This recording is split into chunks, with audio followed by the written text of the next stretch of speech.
চলমান বিপিএলে এখনও জয়ের খাতা খুলতে পারেনি সিলেট স্ট্রাইকার্স। নিজেদের তৃতীয় ম্যাচে ঘরের মাঠে ফরচুন বরিশালের বিপক্ষে 7 উইকেটের বড় পরাজয় বরণ করে দলটি।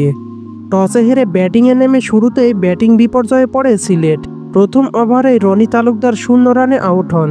রাহিম কর্নওয়াল কিছুটা আক্রমণাত্মক শুরু করলেও বেশি দূর যেতে পারেননি।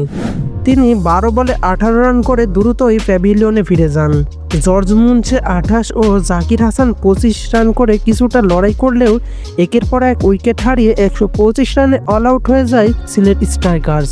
শেষ দিকে আরিফুল হকের 29 বলে 36 রানের ইনিংসটা কিছুটা স্বস্তি এনে দেয়। ফরচুন বরিশালের হয়ে রিশাদ হোসেন ও জাহানদাদ খান 3টি করে উইকেট নেন।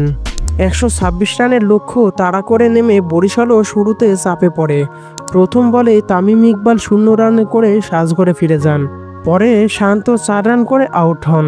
তবে কাইল মেয়ার্স 59 ও তাওহিদ হৃদয়ের 48 রানের দুর্দান্ত ব্যাটিংয়ে বরিশাল সহজ জয় পায়। মাত্র 10 ওভার 3 বলে 7 উইকেট হাতে রেখেই তারা লক্ষ্যে পৌঁছে যায়। এই জয়ের মাধ্যমে ফরচুন বরিশাল পয়েন্ট টেবিলে নিজেদের অবস্থান আরও মজবুত করল। এই ছিল আজকের ভিডিও। চলমান বিপিএল এর সকল খবর সবার আগে পেতে আমাদের সাথে যুক্ত থাকুন। ধন্যবাদ।